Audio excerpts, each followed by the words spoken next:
it amazes me every year when they pull a 230 or 240 buck out of unit 39, and they do every year, every other year. It's like, where could you have possibly hid that you didn't get shot for 4 or 5 years? But they do.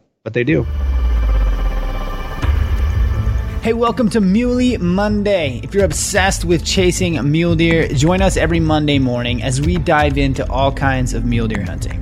From high mountain backcountry to the desert flats, and everyone from the pros to average DIY guys. We're going to share some amazing hunting stories, tactics, conservation issues, and even tips on gear for your next adventure. This is the Rich Outdoors Muley Monday.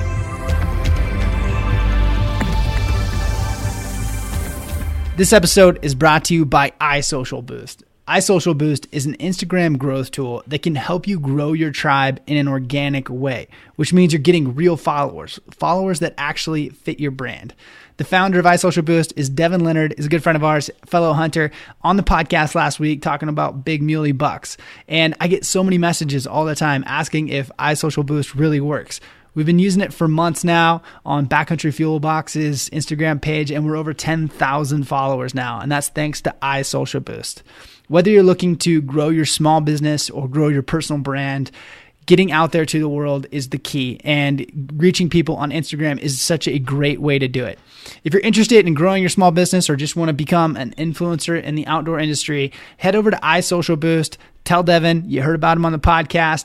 Use the code TRO and you'll get 80% off your first week. He's that sure that you're going to love it, that they're basically giving it to you for free to try out. Use the code TRO. Like I said, you'll get 80% off. It's an awesome tool. Great work. And check out Devin's podcast last week. What's up, killers? You guys hear me talk about Go Hunt all the time, but now is your chance to try it for free. Go Hunt is running a limited time free trial offer. You guys get full access to everything in the Go Hunt Insider platform for a whole month.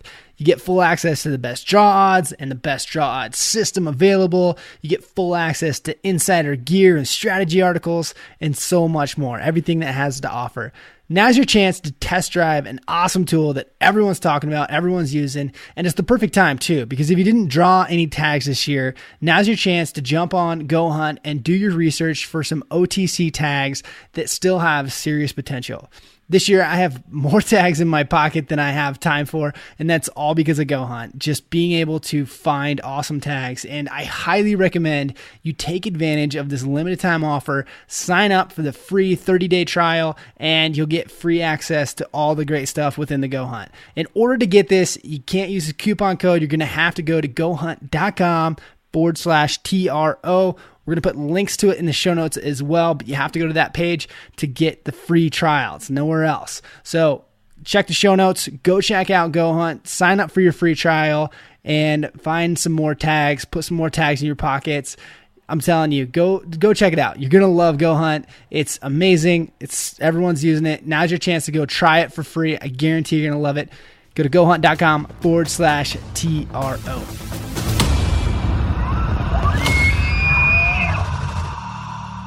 Alrighty, Steve, welcome to the podcast. Steve Alderman, I think you're still one of the more requested podcasts, even though you've been on, couple times now. I get guys, you need to have Steve on, So glad to have you on, Steve. How are we doing? I'm doing great, man. It's always a pleasure. I love sharing stories with your listeners, Cody. Thanks for having me. Yeah, I mean, you have a pile of record bucks, giant bucks. And one of the things we talked about last time, we've talked about scouting and finding big bucks like that. This podcast, I'd like to get into big buck behavior, how you think about things, just a lot of those things.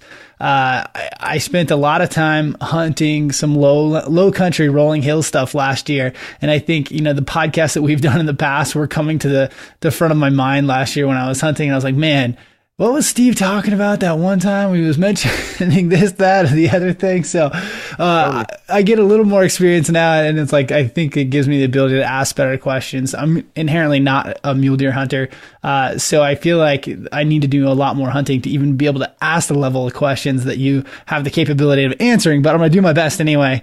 You'll be fine there. It's not very deep on this end, I can tell you that. So how did last year go? We haven't followed up since then. How did your season go? Last year, I didn't even buy a tag anywhere in the nation. I just kind of set it out. I couldn't get a tag where I wanted to, and I did go to Nevada on an elk hunt. I had a great time on an archery elk hunt down there. Actually, sorry, New Mexico on an elk hunt. And had a great time. More so just spending time with good buddies, laughing and cutting it up, I think was what that hunt was about. And then, yeah, I came back to Idaho and didn't even buy a tag. Just couldn't get the tags I wanted, and I wasn't going to spin my wheels. If I couldn't hunt the area I knew and know how to react to the animals and stuff, I wasn't going to go out and just spin my wheels, stumbling and tripping over sagebrush somewhere I didn't know. Yeah, and a lot of the areas that you hunt, really, really well. How much do you think that plays into it? Is knowing your area versus having the best tag in the country? Well, you can have the best tag in the country, and you can still walk away with a 170-inch deer. So that just because you have the tag in your pocket don't mean that there's 200-inch deer around every sagebrush. And that's obviously a huge misnomer out there. Everybody thinks they can get a Unit 45 Idaho tag or Unit 44 Idaho tag and just go out and they're going to whack a 200-inch buck. And the closer it gets to the season, these people are panicking because they haven't seen anything over 170, 160, 170. They're panicking and calling me and wanting information. It's like, I'm just not going to cut loose of all that information. It's, you guys got the tag, put the time in. And so knowing the area, getting back to your question, knowing the area is tremendous. I mean, I can go up and scout in one day what it takes people 2 weeks to scout because I know where to look. I know where their beds are at. I know where they eat, where they water. So I can cover a lot more ground. It makes it so much more easier for me. And then when hunting season opens up, it's so much easier for me because I know where the deer bed. I know where their second beds are. I know when they get jumped, where they're going. So to me, getting to know one area is a tremendous help.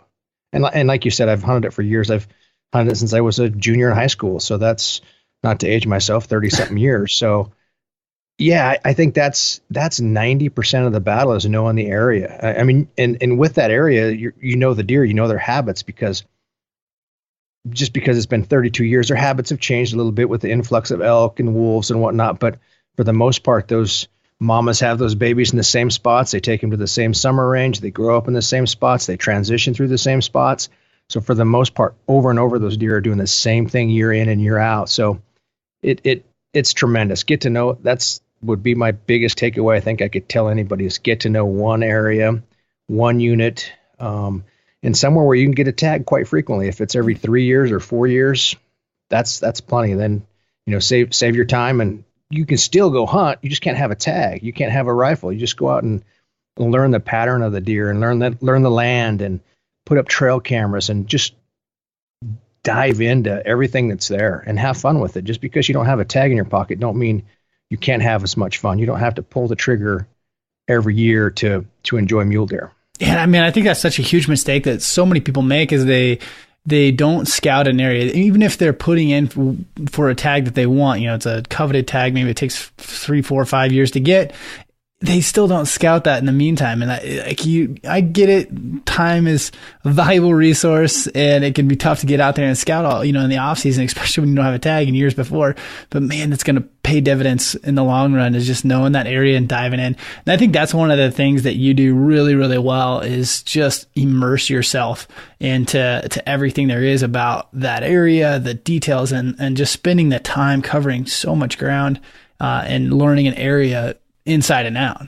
Yeah, it got to the point that I was spending so much time down there, I just end up buying property so I could put up a cabin and stay down there and have to sleep in the back of my truck or in the front seat of my truck. And I have a cabin I can go to, and I'm pretty much a half hour away from anywhere I want to go scout. So yeah, the more time you can spend, by far is it pays the dividends in the long run tenfold. So, one of the debates, I guess, within mule deer hunting, I don't know if it's a debate within mule deer hunting, but one of the debates for me is, in your philosophy, do you like to just sit in one spot and glass and let your eyes cover the ground? Or do you spend a lot of time with boots on the ground?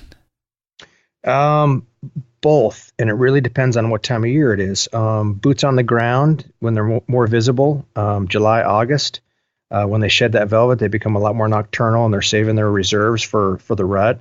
So you spend more time behind the glass, glassing them up, obviously, because they're not as visual. They're they're hidden and they're not up at daylight. They're just preserving everything they have for that rut. So, September 25th to October 15th is the hardest time, bar none, to hunt mule deer. After October 15th, the pre-rut starts. They start roaming a little bit. You can catch them out. So that 3-week period, I'm behind the glass the whole time trying to pick it apart and find that deer. Earlier, there 2 months prior, I can be out hiking and glassing and covering as much ground as possible. Yeah, I think it's just interesting because a lot of people will sit behind the glass and it's very effective. I mean, you can cover a lot of ground that way, but there's just so many things you can't see and so much stuff you can't learn. But at the same time, while covering ground on foot, you're liable to bump deer and mess things up. Do you feel like when you're hiking around, you have that potential to mess things up or spook deer and all that? 100%. But I think, again, the benefits of getting out and hiking is you're seeing more deer, and yeah, you bump them, but it depends on how you bump them. If they see you or if they smell you and how far away they are, how they're going to respond to it. Are you going to find out where their escape route is? Or are you going to find out where they bed in their second bed? So there's benefits to jumping them. Yeah. I think I've even mentioned it in podcasts in the past is jump them and find out where they go in bed, because that's where you're going to kill them opening day. If you're hunting anywhere there's any other people, more than likely you're not going to catch them in that first bed. Someone else is going to be in there in the dark and bumped them. And so, Ben, do you ever worry about not being able to turn a buck up again though? Oh yeah, it happens all the time, man. You can hunt, you can hunt 2 years and never see him, and then all of a sudden the third year he pops back up, and that's part of the challenge. I mean, it's getting to learn the land and the lay of the land is one thing, but getting to learn a specific buck and how he reacts and what he does that's the challenge to me is how that one buck responds to all the different situations you throw at him, and then hopefully opening day, opening morning, you can run a bullet through him or an arrow through him or whatever it takes. And then you've done your job. And that accomplishment is so huge that you've spent that time learning that animal and how he reacts to everything, and then being able to put an end to it. It's amazing. To me, that's the accomplishment. That's what hunting is about. There's so many people that go out there with 25 guys and have spotters on every heel and go out there and just shoot an animal. And they lose sight of that accomplishment, man, that goal. To them, it's more about having 200-inch deer hanging on the wall and not about hunting and that accomplishment that you get by doing it all the work yourself. So I don't know. To me, that's what hunting is getting to learn a specific animal and getting out and outsmarting him, learning him and outsmarting him. Oh, absolutely. I think there's so many people that's, man, just to trick one 200-inch buck is amazing. And maybe that's what it gets to, is like you just get so good at tricking 200-inch bucks. It's just a matter of how many you can get. And I think to getting to that point, it takes, the resources get increased to accomplish that. Exactly. When you've been around as many 200-inch bucks as anyone, how much do you think the personalities, or I guess the little habits, the little ticks, how much does that change between buck to buck on those super high end bucks? Oh, geez. Okay. Maybe that's a question for Jason Carter. And he's been around 10 times the amount of 200-inch bucks. Yeah. I mean, it differs, but I mean, it's just when a buck reaches maturity, it's a total different animal. I mean, they're smarter and they know how to escape, and they've survived 5 or 6 years. And that's a total different beast to kill than a 1 or 2 year old animal. So when they get that age, they're going to be pretty similar. They're going to be more nocturnal. They're going to be more secretive. They're going to hide a little better. I mean, everything about them is a bigger challenge because they're smarter. I mean, they've eluded people for 5 or 6 years, and they know what it takes to do that. So, well, as far as a per basis per deer, I mean, it depends on where they're at. Obviously a deer in a cornfield is going to be completely different than a deer at 10,000 feet. So yeah, they all got their ticks, and most of it's about where they live, what they surround themselves with is how they're going to act. Yeah. It just seems like a lot of, you talk to yourself or Jason or a lot of these guys and some of these big bucks, the 200-inch bucks, 220-inch bucks, just have that ability to disappear for a long time. And, it's hard to wrap your head around where they would go because, take it for example, yourself, you know every nook and cranny. So you think, and then it's, where the hell does that buck go? Where could you systematically, how do you find that buck again? Cue a story. I got one for you. There was a buck. I remember it's 2007. Again, I'm aging myself going back, and there was two phenomenal bucks ran together, a 213, which I ended up shooting that year, and a phenomenal 32-inch wide heavy 4-point that had been there for 7-8 years that I can remember. And it was a toss-up. I mean, obviously I like mature deer and I like the challenge of a mature deer, so score wasn't what it was all about. But I remember watching that wide 32-inch buck and how much smarter he was than the 213-inch buck just because of age. The 213-inch buck was, 4.5, maybe 5.5 years old, where the other one had 3 or 4 more years on him. That other buck, the 32-inch buck, was bedded at first light, and you had to know where his beds were because you saw him in July. Because even in velvet at the end of August, he was bed at first light and wouldn't get up till dark. So you had to know where his beds were, and he was bed all day. He would not stand up. He would not switch beds. He had beds where he was covered 90% of the day by shade, and he just didn't have to get up. He never got hot. He never had to flip, go on the other side of the bush. That's how smart this deer was compared to the 213 that he ran with, which would get up midday and switch beds and kick a couple other bucks out of their bed. He wouldn't, and he would even pull himself off and be 300 or 400 yards away in his beds and let the other bucks do their thing midday, mingle, get up, chew on their cuds, whatever. And he would stay bed the whole time. And it was just so amazing to watch that deer. And I never shot him. I ended up shooting at 213 because he was not quite as smart. and I got him. And unfortunately, the 32-inch buck was poached a few days later. So crazy. I kind of wish I would have got the wide buck, because then he probably wouldn't have got poached, but he got spotlighted and poached, and that's a whole nother story. Man, do a lot of those bucks get, it seems like a lot of those bucks get poached. I know Oregon, like the Metolius area, is getting really bad about that. Just people spotlighting bucks and people's fields and shooting them. I don't know. That's exactly what happens in these areas. 44, 45, anywhere the deer frequent fields.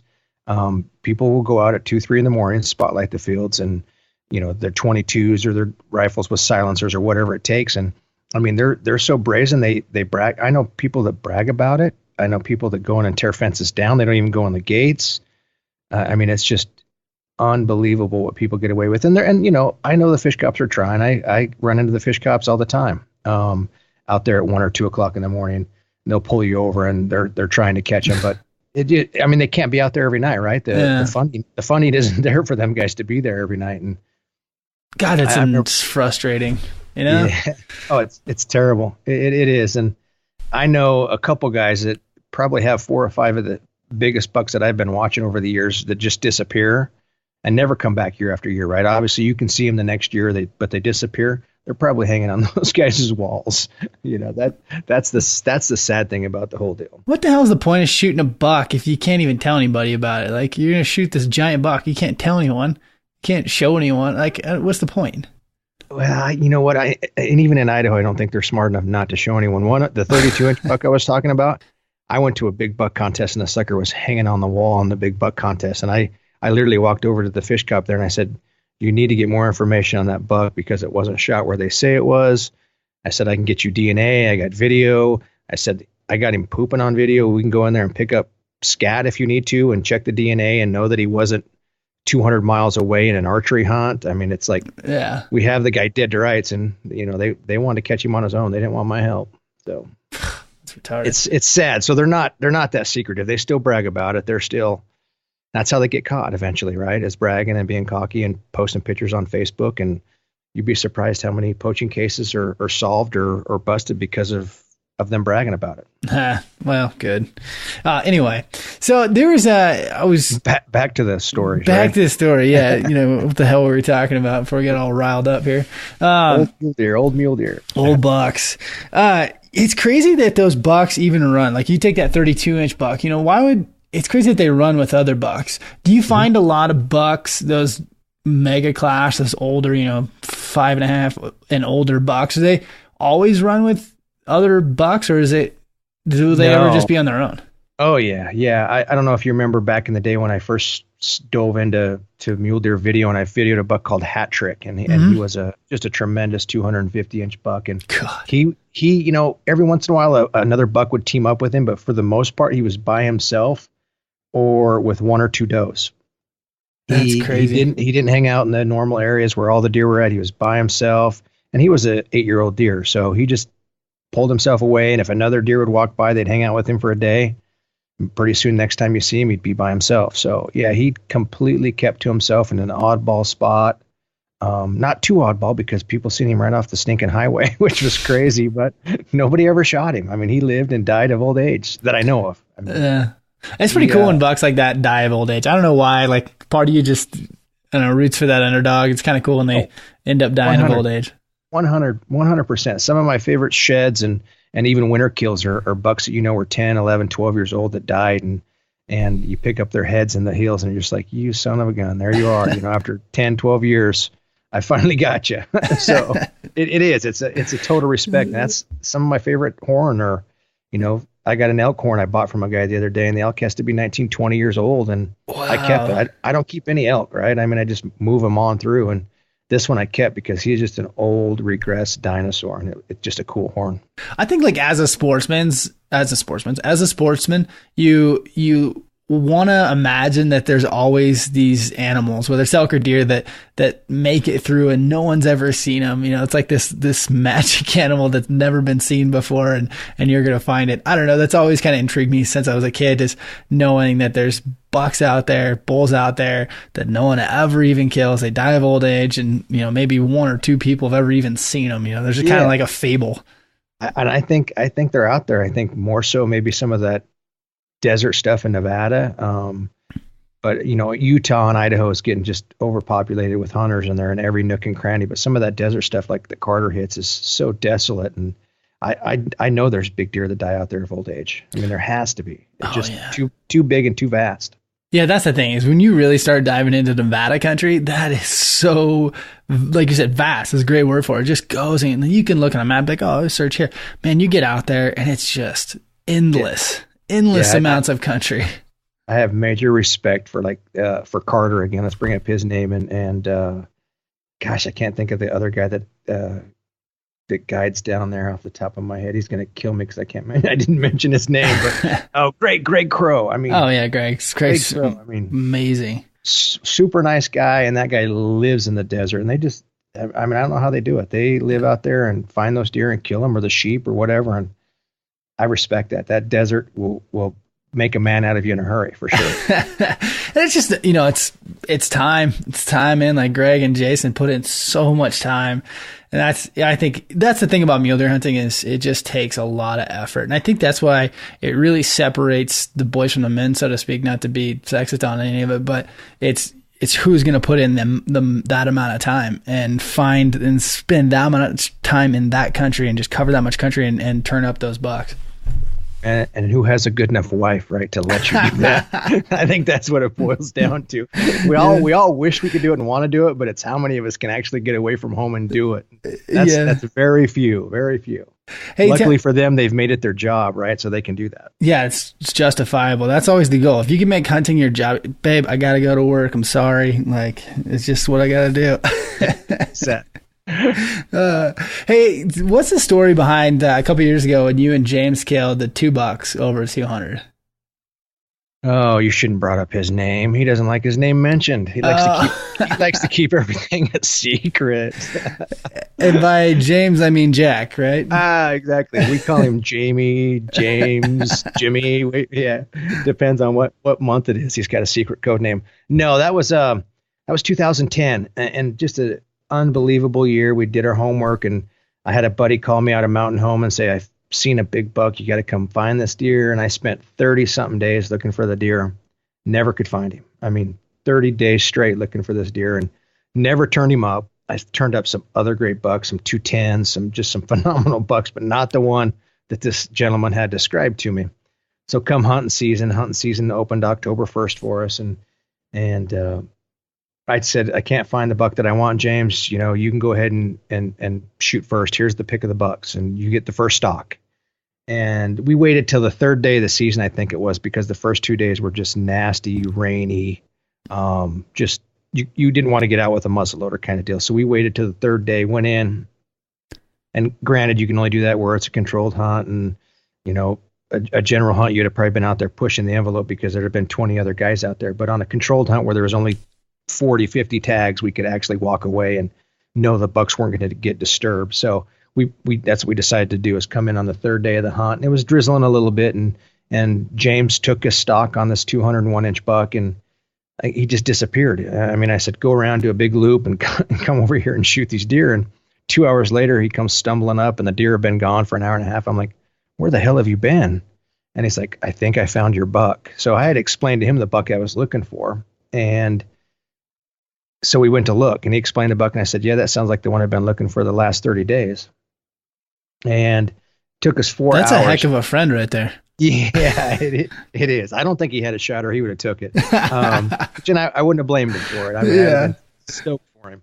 But he did come down and say, I think I found your buck, and this is where it went. And I said, well, perfect, because I know exactly where he went, because 4 or 5 years earlier, we bumped a buck, and he went around this corner, and this is where he bed. And that was a buck that Justin Wiggs shot. It was a 213-inch deer for a 13-year-old kid. And so we just worked it real good. It took us 4 hours, half a day to work back to where these deer normally go. It's a little saddle and a bowl.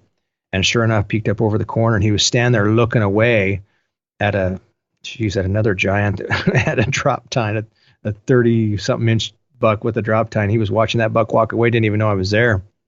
So I ended up putting a slug in him and killing him. And it took us, 2 days to get him out and get back to town. And so we get back up there like on the 6th day of the hunt for James now, and get back in there, and the 201 buck is still there. The other buck that was running with him was gone. He was another giant 195-inch buck, but the 201 buck was still there. He had moved about 1.5 miles and pulled away into just some thick, nasty stuff. And I just got lucky and saw his muzzle, his white muzzle, and this thickest bitter brush about 1.5 miles away. And I said, I told him, there's your buck. And he's like, you saw that over there? And I'm like, well, yeah, lots of hours behind the glass. That's kind of the stuff you pick apart. And we stalked over there, and James shot him at 25 yards, came up over the top on him, and the wind was blowing at 40 miles an hour. And James actually shot and missed the first shot at 25 yards. Yes, James, I did bring that up. So I think I handed him my muzzle loader, and he ended up shooting it on the second shot and killed it. Wow. And it was his biggest buck ever. And he shed tears like it was the joyous occasion of his life. Like he just got married or something. It was cool. I mean, I gave him my phone. I said, you need to call your dad and tell him, because mule deer hunting is such a passion for their family. And it's a joy for me to help people that have that passion. And we became such good friends and good hunting partners because of his passion and love for mule deer. So it was a good moment. That's awesome. When you were talking about, taking it slow, James had seen the big buck, and if you do remember what context he saw the buck in, was it just moving, or did he bump it, or? Yeah. He bumped it, and it was moving away. It was moving up and over out of a draw. And luckily for me, I hunt that area all the time. Every 2 or 3 years, I'll go in there, and there's, you let those bucks grow up every 2 or 3 years, and there's always going to be a good buck in that area. So I'd hunted it 4 times before. I mean, in 4 different years. So I know where the deer bed. I know where their escape routes are. I know where their second beds are. It's just common knowledge to me. So we still took our time. I mean, even though it was, I bet you we went 800, maybe 1,200 yards total. It still took us 4 hours to just painstakingly just go 5 or 6 steps in glass and 5 or 6 steps in glass, because a mature buck can do anything out of the ordinary. He can go anywhere. He wasn't the same bucks I watched 3 years ago. He wasn't the same buck I watched 6 years ago. So he can go anywhere. So we made sure we took our time.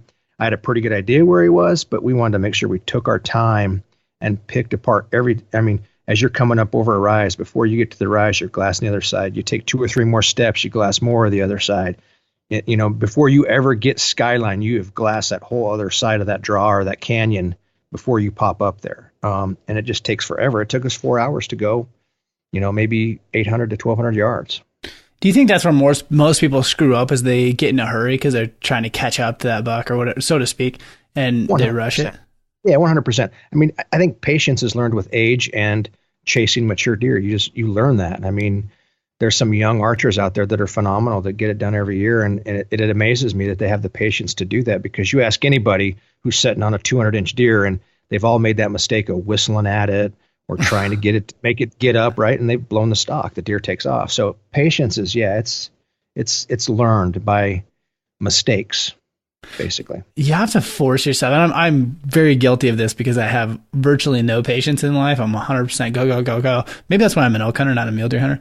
But like in most circumstances, I have, and I like cognitively, I know that you have to be patient. And so I will force myself to be patient. Like I have to like hold myself down and be like, okay, patience, always take the slow route, always take the slow route, always take that extra little time to glass everything. I could see where it could be very hard in those times when you bump a buck and you just want to run over there and see if you can see him real quick or shoot him on the run. It never works out that way, right? No, you just push them more, right? They see you again and then they know you're a predator and they take off. So when you bump a buck, say a big buck, what things is he going to do or not do that might be kind of a misnomer to most people? I think, most people assume they bump a buck, you might as well just try to get a shot or force it because you're never going to see him again anyway. I mean, how do you approach that? I don't know. I watch so many of these stinking TV shows on TV, and it's, the biggest misnomer about mule deer is they're going to stop, right? And they're going to give you a shot. The mature bucks don't always stop, man. That 34-inch buck I shot in 2016, I jumped him in velvet September 5th or something like that. And that buck ran 2.5 miles before he even slowed down. So that's a huge misnomer. They're not always going to stop. I mean, and I wouldn't blaze away at them because that's just going to move them to the next county. Mm-hmm. Wait for a shot. If you don't get a shot, come back the next day. I mean, more often than not, those deer are going to come back. I mean, especially if it's early enough in the year, they're going to come back to their areas that they feel comfortable and they can escape. So let them go and just hope they come back. I mean, if it's a 240-inch deer, just be happy you got the chance to see it. I mean, that's the way I look at it. Don't blaze at it. Don't wound it. Don't chase it in the next county. Be blessed that you got a chance to see it and hope he comes back in a day or two. I mean, that's your best bet. Last year, I was hunted hard, super hard for 12 days, I think. And last day of season, and I turn up a great buck and he's chasing does. This is October 10th or 11th or 12th, somewhere in there. And I can't tell what he is, but it's a dandy buck. I can tell from a very long ways away. And so I sneak up a drainage to get to him, and coming up this drainage, and I didn't play it slow enough. And all of a sudden the does are coming down the drainage to me. And I was like, okay, hit the deck. He's got to be right behind him somewhere. And it's frozen, just waiting. And I look over, and I don't know how, but 75 yards down the hill from them was this buck blows out. I mean, he must have watched me walking up to him, and, of course, just stayed there, and he blows out. And I don't quite get a shot as he crests the top of the hill, but I know on the other side of the hill is 500 yards of sagebrush, and there's nowhere for him to go. And I book it up to the top, and I get there, and there's not a deer within a mile. And I'm like, how is that possible? Yeah, I love it. You shake your head, throw your hat on the ground. I'm like, how did they do that? Yeah, like did he get abducted? Like, what in the hell just happened? I love it. And every time I just say to myself, that's why they call him the gray ghost. And I turn around and put my head down and head back to the truck or whatever, right? Head back to camp. That's why I mean, those big bucks are not stupid. And they most of the time, if it's early enough, unless there's a hot doe, they're going to peel off. They're going to peel off and go somewhere totally different and hide, compared to a 2-year-old deer who's going to stay with the does and just stot along with them. But those big bucks will peel off and go down a totally different way, circle back around on you. I mean, yeah, they're unpredictable, but that's what makes them fun and challenging, right? Yeah, and that's exactly what happened. Is he was chasing does or just smelling them. I don't know what he was doing. It obviously was not rutting October 10th or 11th. And so clearly by the time I had made my way across there, he had peeled off and was probably bedded down in a little gully that I didn't even see him. And somehow he didn't see me sneaking up on him. And, that's all it was. It's a constant especially mistake. That time of year. Yeah, it's like, why did I think he'd still be with does? Obviously, it wasn't a hot doe. So even if he was chasing a doe around for whatever reason, it's not like he was going to stay there for an hour and a half or 2 hours.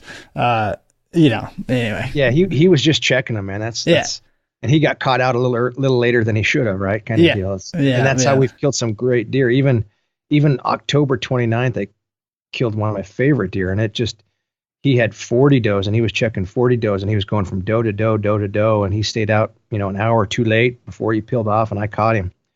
And when he peeled off, I put a slug in him, and I mean, the rest is history. But yeah, it just, those does got him in trouble, and he stayed out a little longer than he should have. And that's what's great about the pre-rut. I mean, that's my favorite time to hunt, is that pre-rut. I mean, because they are active, they are looking for does, they're looking for that first one to come into heat. And why do you say pre-rut over rut?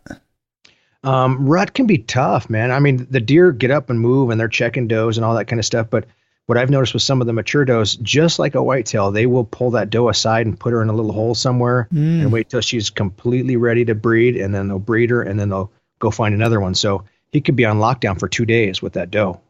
Interesting. Whereas pre-rut, he's doing a lot more searching. He's moving, looking for that hot doe. Yeah. If he's found her, you might not see him again for 2 days. You might not see him for 3 days, and he's in a little hole or out on a little point somewhere, and he's got one doe pinned out there where she can't get away, and he's just sitting there waiting for the right time. Yeah, I like the pre-rut so much better. When you're hunting that pre-rut, what are you looking for, does, or are you just looking for transition areas? What things pop out to you as a bucky pre-rut area? I mean, it's fun, right? Because the bucks are moving and they're roaming, but does are key. You definitely key off a does. You key off a does all during the rut, but the pre-rut too. First thing in the morning, they'll be with those does, sniffing them. First thing in the evening, they'll come out and they'll sniff the does, and they'll actually be with them most of the night until the sun comes back up, and then they'll split off. But it's not much different than in the summer range, but it's a lot more fun because you actually get to see a lot more deer. You're seeing the does, you're seeing everything. It's just the scenery's better because the aspens are changing color, and it's just the whole mule deer hunt feeling is coming on now. And yeah, I don't know. I like it. I see more bucks during the pre-rut than I do during the rut. Hey guys, quick interruption. We've been busting our butts to bring you guys 3 episodes a week of 100% free content to make you all better hunters and get you jacked about hunting. In trade, I need your attention for about 20 seconds. This year, I launched Backcountry Fuel Box, a monthly subscription box for backcountry meals, bars, snacks, goos, and all kinds of great new products that you've probably never even heard of. It's a killer way to test out new options or just save money by stashing each box for this upcoming season. Check it out at backcountryfuelbox.com. Save 10% off when you use code TRO. Go get signed up. Thanks, guys. Interesting. Do you look for does and hunt does then, like you would the rut, or do you try to find? No, not necessarily. I mean, everything's moving that time of year. I mean, when that pre-rut starts, the does are moving to the transition area. The bucks are following them. That time of year, you just cover as much ground as you can. By that time, you've already in Idaho. Okay, it's different in the Nevada desert. It's different in the Utah desert. Those deer are migrating, where in Nevada and Utah, they might not migrate at all. They might live and die in the same area. So for us, you're seeing new deer come in and new bucks come in at that time of year. And it's always the hope that maybe you're going to stumble across the 220 buck. So you're hitting a lot more area. Come the rut, you're looking for the does, and that's all you're doing. But pre-rut, you're just covering area, looking for everything, any movement. It's a fun time to hunt. I think a lot of people get screwed up on that is not understanding the herd dynamic as a whole. What are these deer going to migrate 20 miles? Or are these deer going to live and die in the same spot? I'm guilty of this as much as anyone, just not really thinking about, what are these deer going to do and what are they doing at this very moment? And so I think, you can hunt transition areas, but if a buck's only going to go a mile or two, obviously he doesn't need to transition very far, so he can transition very late versus bucks that you hunt, say in parts of Wyoming where they're going to migrate 100 miles, they might start migrating sooner than others, right? Exactly. And it's really weird. And I think it all depends on the deer itself and maybe how it was brought up and how its mother trained it the first couple of years of its life. But I mean, most like in Idaho, let's talk about unit 44 and 45. They're fairly popular units. 44 and 43, those areas are really high country, 10,000, 11,000 feet, 12,000 foot peaks. And those deer start to migrate out about October 15th on average. That's about their start date. Some will start a little earlier, some will start a little later, but 15th through the 19th, the majority of those deer start thinking about coming out of that high country. By the 25th or so of October, most of the deer are out of the high country. They're gone. But for whatever reason, there's still stragglers. 10% of the deer are still there, and they wait till the snow pushes them out. Why? I don't know. I don't understand the dynamics of why some stick around till the snow pushes them out and why some move out October 19th. I don't. And I think, again, that probably goes back to how their mom raised them the first couple of years of life. If their mom left early, then they probably leave early. Do you think it's kind of an urban legend or a myth that the biggest bucks or the biggest bulls are going to push out last and wait till the snow pushes them out? I don't. I mean, from what I've seen the last couple of years hunting 44 and 43 in some of that areas, there's 3-year-old deer up there. It has nothing to do with the maturity of them or anything. It just, they stay up there. I mean, there's, we'd find herds of 4 or 5 bucks 1st of November by themselves still in the high country. Yeah. So it's just, I don't know. I can't answer that question. It's one of those things that intrigue me enough to try to figure it out and try to learn more about them. Well, I know with elk, I think about it as a causation or correlation. When you talk about secluded areas and big bulls or big bucks, is it that the buck got big because he was in a secluded area, or is he, that smart that he finds secluded areas?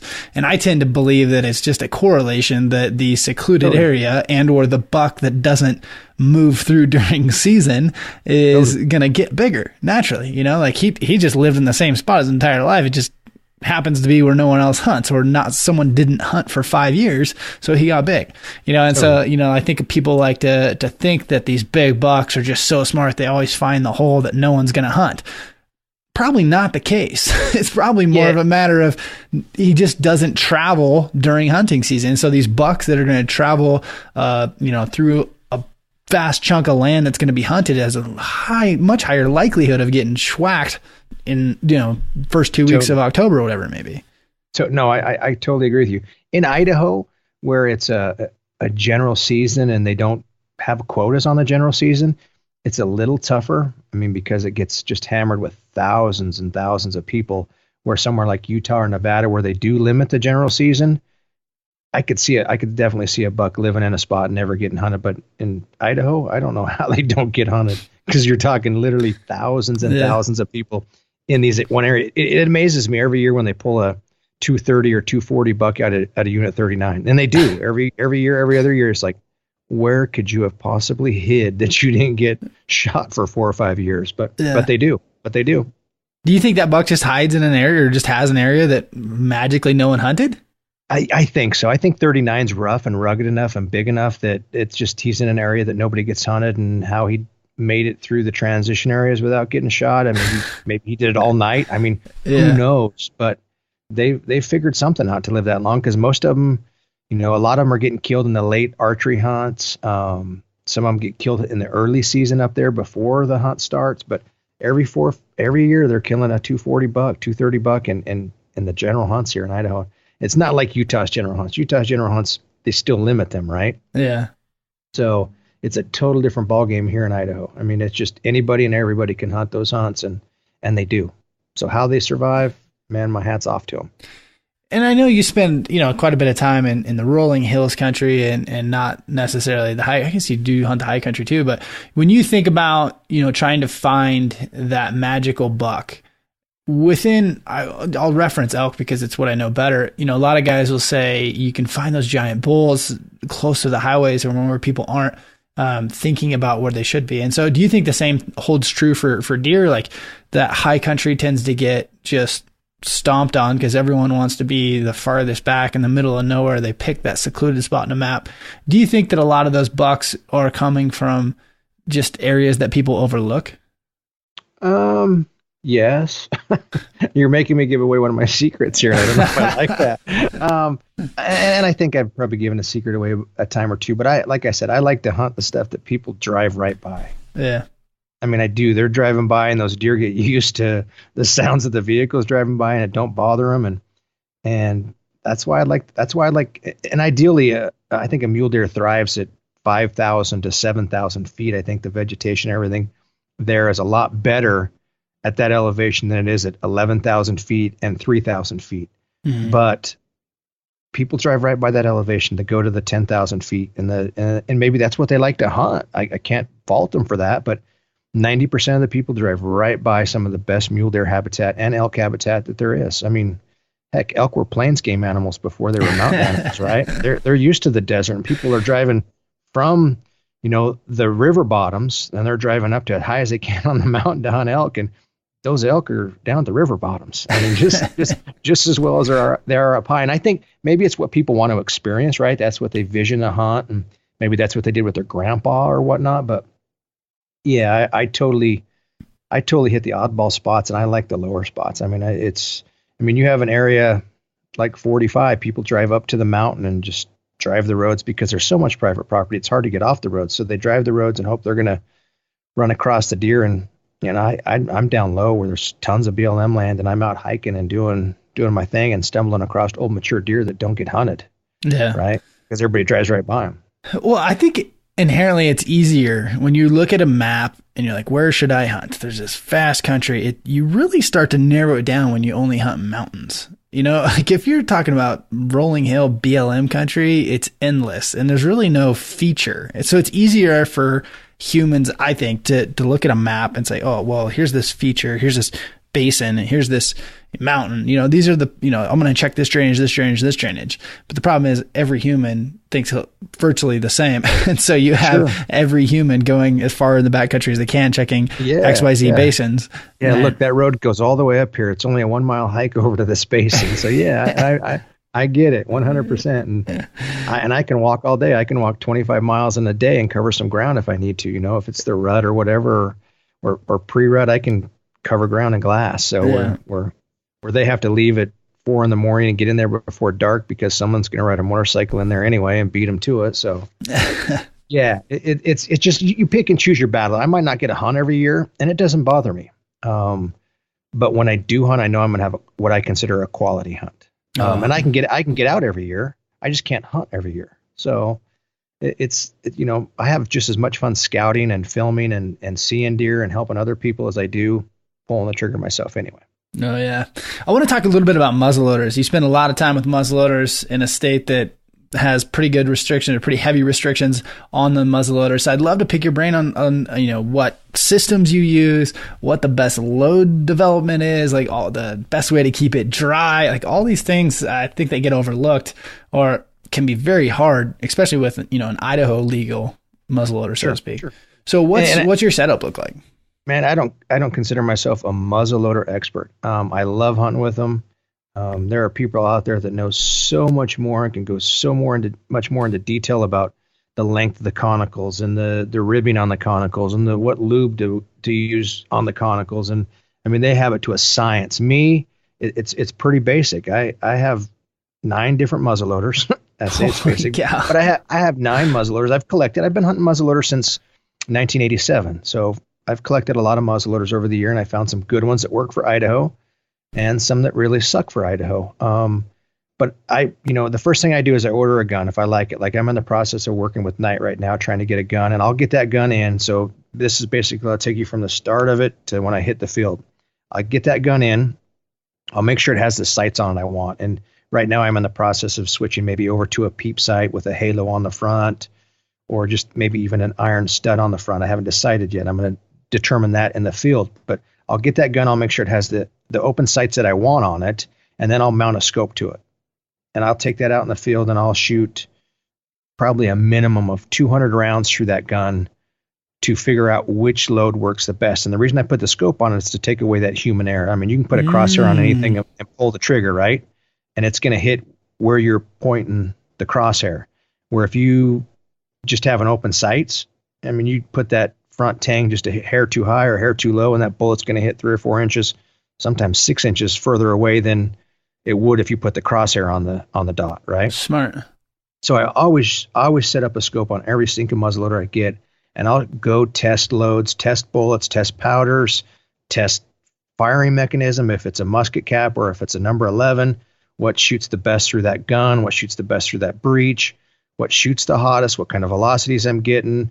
Obviously, I want as much velocity as I can with as much accuracy and a heavy bullet downrange as I can possibly get to carry my kinetic energy. So I try to figure out the best load for the gun with the heaviest bullet and the fastest velocity. And sometimes that takes 200-300 rounds.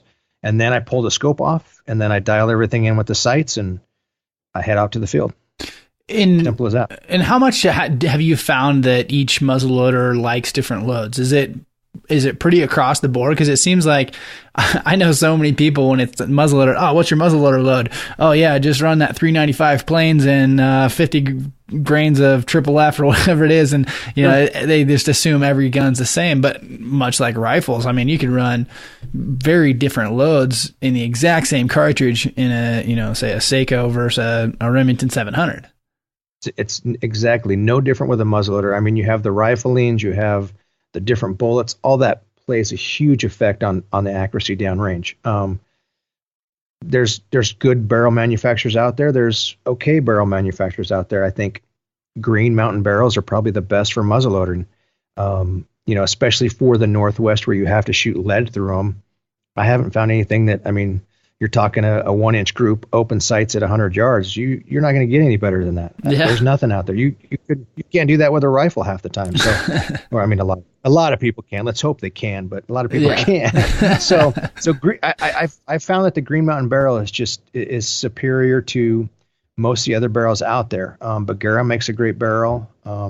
Thompson's barrels are okay, but then everything kind of falls off from there. But yeah, for lead, I think Green Mountain, I mean, you go to the manufacturer like TC. I've been shooting TCs for the last 7-8 years, and I love the guns.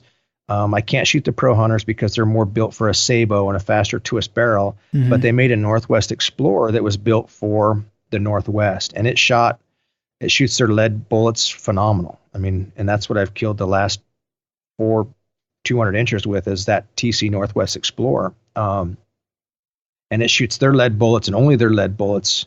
The power belts that I shoot in the Green Mountain barrels, you can't shoot them in the Thompson barrel. So it's learning a bullet and learning a powder combination that works best for that barrel. I mean, just exactly like a rifle hunt. Yeah. What's your favorite bullet? As far as you want. It depends on what gun I'm shooting. That's what everybody says. Steve, I'm taking up muzzleloader hunting. What should I shoot? And I'm like, okay, what gun are you shooting? What barrel does it have on it? So it varies. I'm a simple man. If I prefer to be able to go to the store and buy my stuff over the counter at Sportsman's Warehouse or Cabela's. I don't want to have to order it. I don't want to have to call somebody and say, hey, can you make me 20 bullets? Oh yeah, Steve, I can get to that in 2 weeks. I'm like, wait a minute, I'm out. My hunt starts in a week. I didn't plan this very well. Can't you help me out? So I stay away from that. I'm an over the counter kind of guy. Power belts, lead power belts have been great for me. But in the TCs, they don't work. So in the TC, I use their maxi balls, which is still a lead conical, and they have, I think it's a 350 grain bullet, and heavier the better for me. It carries that kinetic energy downrange. So it depends on the gun and the barrel. And I really like the Hornady planes in my CVA, but I haven't shot any of the others. I did shoot a night one time. I don't remember how it shot. It was a buddy's night one. But you do like the maxi balls? I do. I love them in the Thompsons. Yeah. And that Thompson Northwest Explorer, because it's a slower twist, it shoots great. In my Pro Hunters and stuff, no, never. I mean, their shockwaves shoot great in their Pro Hunters. Do you run the 50 cal or do you run a 45 cal? See, it's hard. That 45 is getting to be extinct because nobody makes bullets for them anymore, especially lead bullets. You can get Sabos for them, but you can't get lead bullets for them anymore. So they're going to go extinct in the Northwest. I mean, you have to order them from a private individual who builds them, because Great Plains and all those guys don't build them anymore. Yeah. And someone had mentioned, and I got to check on the legality of this, but someone had mentioned on the podcast before running a 45 cal because the number of bullets that, say a 45-70 bullet, which is a .458, that you can use that, Sure. Various pistol lead bullets that work really well that, are very well done. I'd have to, again, you'd want to do a lot of testing with this. It's not something I would recommend just, use this before season, but it's amazing how many people just throw whatever when it comes to a muzzleloader right before season. Oh, well, this is what George used, so I guess I'll use that.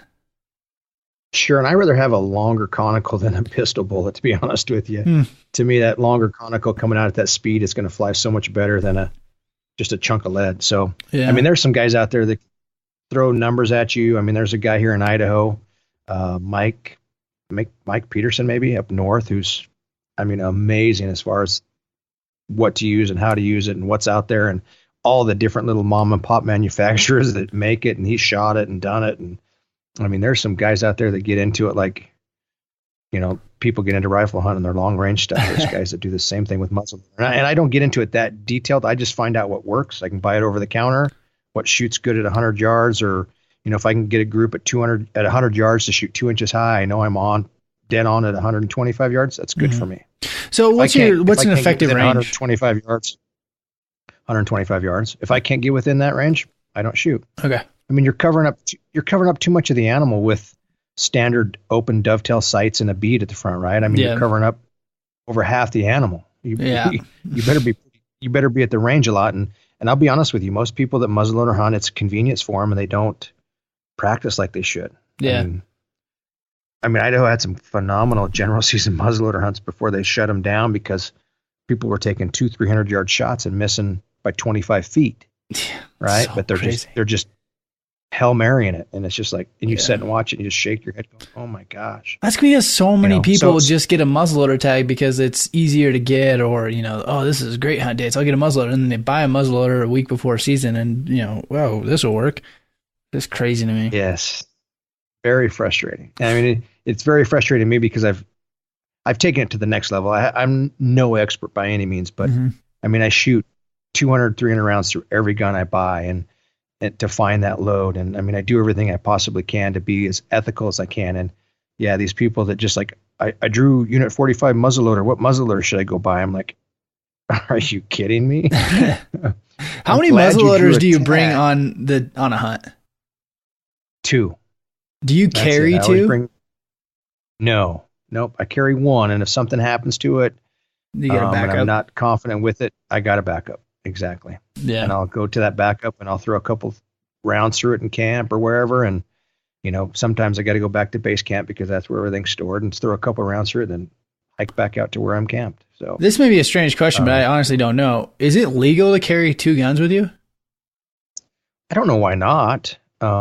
Just as long as they're single shots. I don't know why it would be an issue. I mean, like when James was hunting, I packed mine. If I saw a coyote or a cougar or a bear, I would have shot it, but he needed a backup shot. So I handed him my muzzleloader and he shot it with my gun. So yeah, I don't think there's an issue with it, just as long as each gun meets the requirements of a single shot. And I think the way they look at it is, who's going to be dumb enough to carry 2 or 3 guns just to get that backup shot? This guy, right? I carry 3 guns. Yeah. I don't think it's an issue because I even think you can hunt with pistols, right? Black powder pistols, if I'm not mistaken, and they hold 4 or 5 rounds in them. Really? Just as long as they got an exposed pivoting hammer, they're a 50 caliber. They're legal. Yeah, interesting. Huh? Which I'm gonna look into that. Question, or I guess tips on keeping your muzzleloader dry. Okay. I mean, especially keep it in the truck. Never take it out. If you find a buck, wait till it gets sunny out. Go get it. Exactly. I mean, there is so many things out there on the market that'll help you keep your guns dry. Condoms for the end of the barrel. I use black tape. I black tape the end of my barrel if I see weather coming in. If not, I don't. I just leave it open. If there's any sort of moisture and dew in the morning and whatnot, sometimes I take a rubber glove and I'll cut the fingers and the thumb off of it and I'll roll it up on my stock. You'll see it in some of my videos and whatnot. Just, from like the wrist back to the forearm, that part of the rubber glove, I roll over on the stock. And if it's raining or whatnot, I'll roll that back up over the ignition system. Some people wrap it with inner tube, right? They'll tie an inner tube onto their gun and then they wrap it around their firing mechanism and their trigger to keep everything dry. And I just felt, to me, rolling that rubber glove up and over the trigger and the firing mechanism keeps most of the moisture out of it. I mean, if it's high humidity, it's going to get in there anyway, and there's really nothing you can do about it. That's the good thing about a primitive or traditional weapon system is you're going to have misfires. You're going to have caps that go off. You're going to have caps that don't go off. Yeah, and there's nothing you can really do about it. I mean, there's faulty caps, there's your hammer doesn't strike it right or whatever. That's why they came out with the 209 and plastic jacketed systems and stuff to make that firing mechanism more reliable than a number 11 or musket. But what's your favorite brand of number 11s? I like the CCIs. I like the CCIs, and sometimes I'll use a Remington number 11. But for the most part, the CCIs are what I use. I mean, they've been around forever.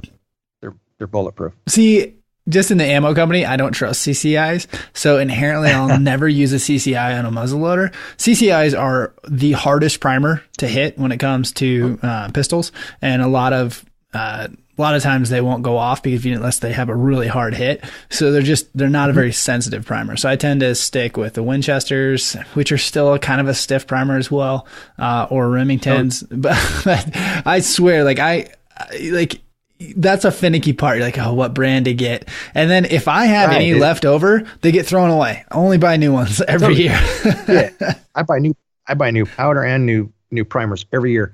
And that's muzzleloader hunting, right? I mean, I like the CCIs because they're readily available. They're everywhere. Yeah, it's because you're in Idaho. But I stick with them. I don't switch back and forth. Yeah, I don't switch back and forth. I stick with what's readily available in Idaho, and I buy them at Sportsman's, and I can buy 100 at a time and go to the range and shoot 100 shells through and go home and soak my shoulder for a couple of days before I go back out. But yeah, it's just because they're readily available. And the Remingtons work great.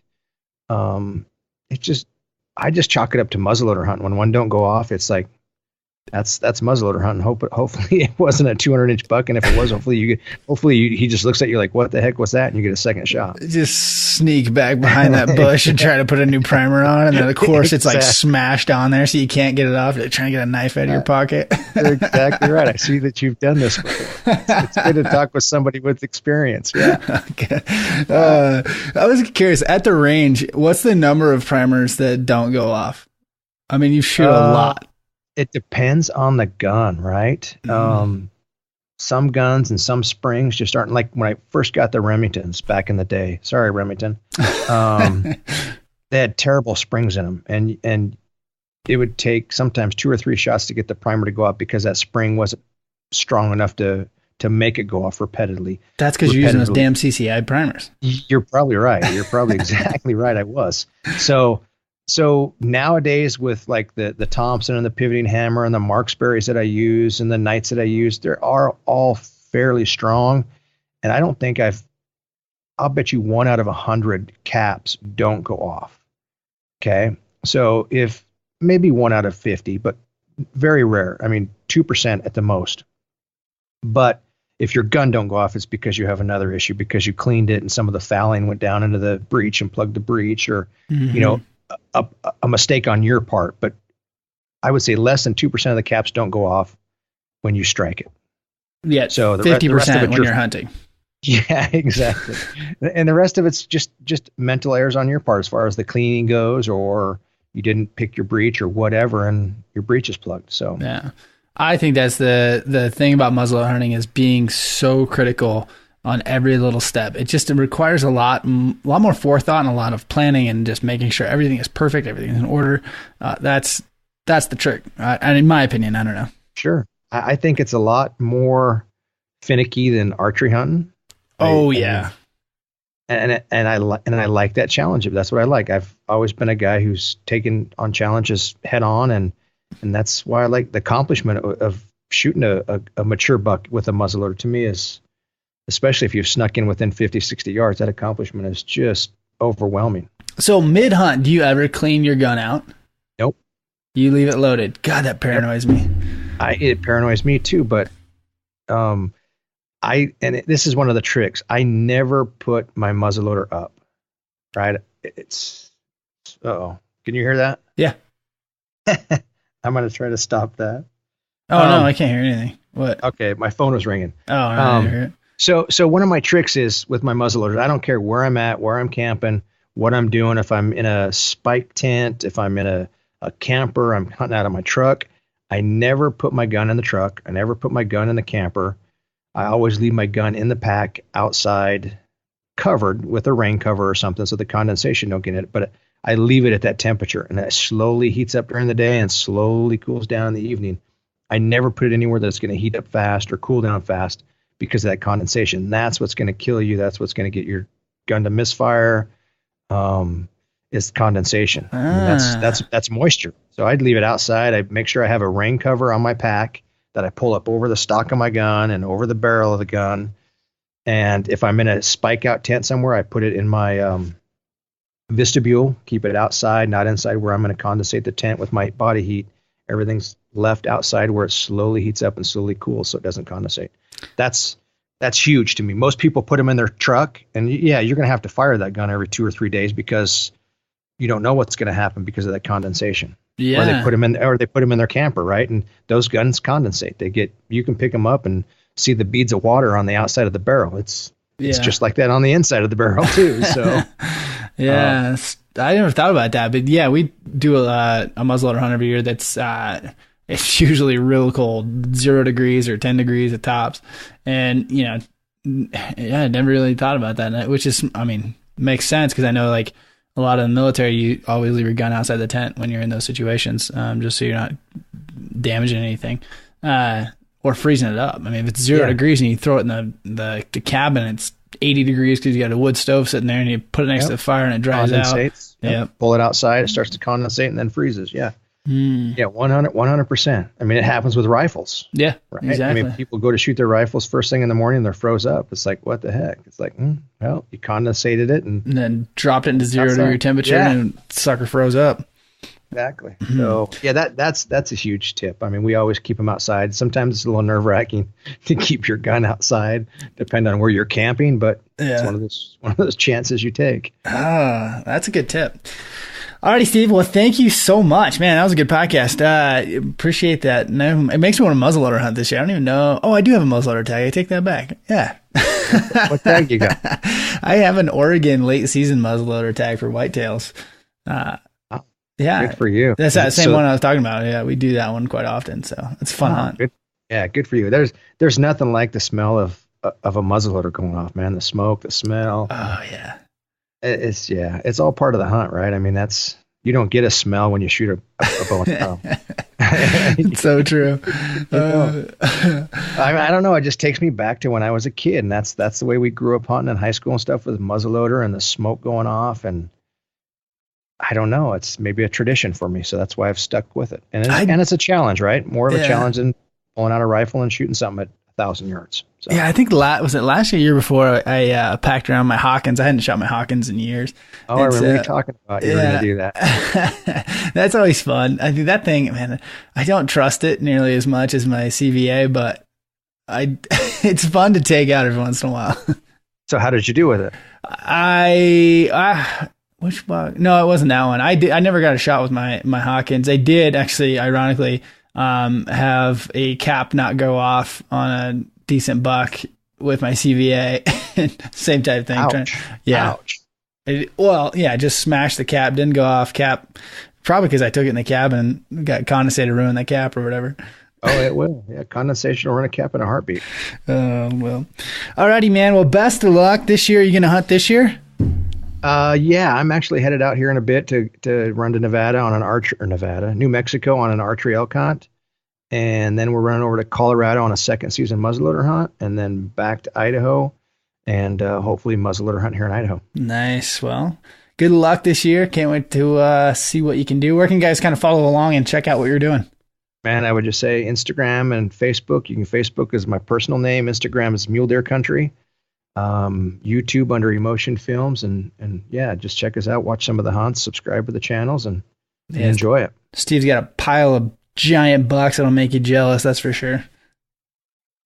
Yeah, and I got a lovely wife at home who takes care of me and loves me, and I love her back, so that helps. I appreciate you, Cody. Thanks for letting me be on. Yeah, for sure. Well, good luck this year, Steve. You too, buddy. Take care of yourself.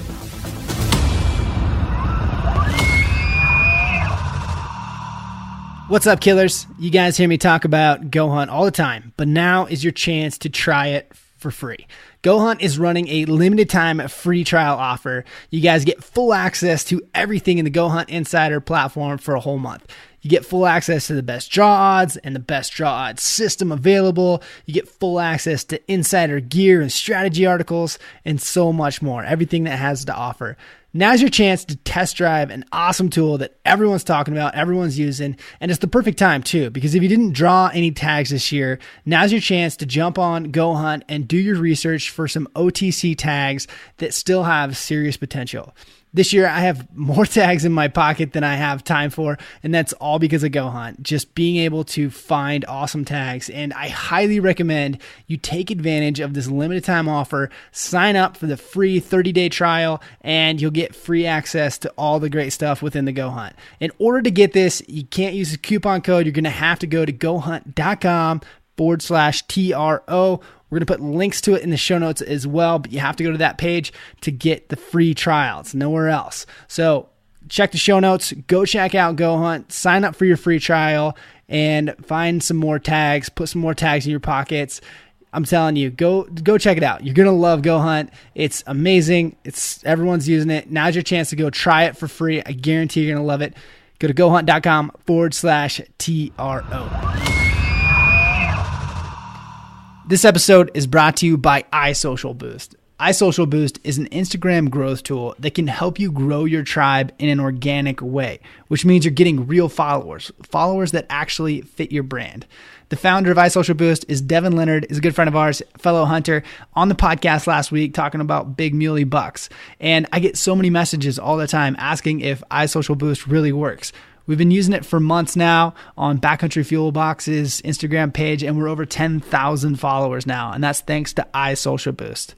Whether you're looking to grow your small business or grow your personal brand, getting out there to the world is the key, and reaching people on Instagram is such a great way to do it. If you're interested in growing your small business or just want to become an influencer in the outdoor industry, head over to iSocial Boost. Tell Devin you heard about him on the podcast. Use the code TRO and you'll get 80% off your first week. He's that sure that you're going to love it, that they're basically giving it to you for free to try out. Use the code TRO. Like I said, you'll get 80% off. It's an awesome tool. Great work. And check out Devin's podcast last week. Thanks for tuning in to the podcast and to Muley Monday. If you like this episode and you learned something along the way, be sure to share the podcast with a hunting buddy. And if you get a chance, leave us a review on iTunes, on Stitcher, wherever you listen to the podcast. Appreciate it. Thank you so much.